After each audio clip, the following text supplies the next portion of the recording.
কি হয়েছে? আমি ম্যামের উপরে রাগ করেছো কেন?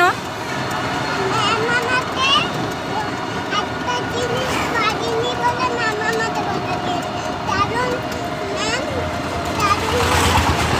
ওইদিকে কোনো সময় মোবাইল হাতে নিলে মোবাইল নদীতে পড়ে যেতে পারে। আচ্ছা, তা একটা জিনিস পারোনি। আমাকে ম্যাম লিখিয়ে দিতে পারতো, আমি আগে শিখে যেতাম। এটা আবার জানি না। আমি আমি আমি আমার আর কোনোদিনও ওই ম্যামের সাথে রাত রাত ধরেই থাকতাম। অন্যদিনে ম্যাম যদি ম্যাম দেখেনি যে আমি রাত করেছি। ওহো রে, ম্যামের সঙ্গে রাগ করতে হয় না সোনা। হ্যাঁ, ঠিক আছে, আমি ম্যামকে কালকে বলে দিচ্ছি, রাগ করতে হয় না। ঠিক আছে, ঠিক আছে, ঠিক আছে।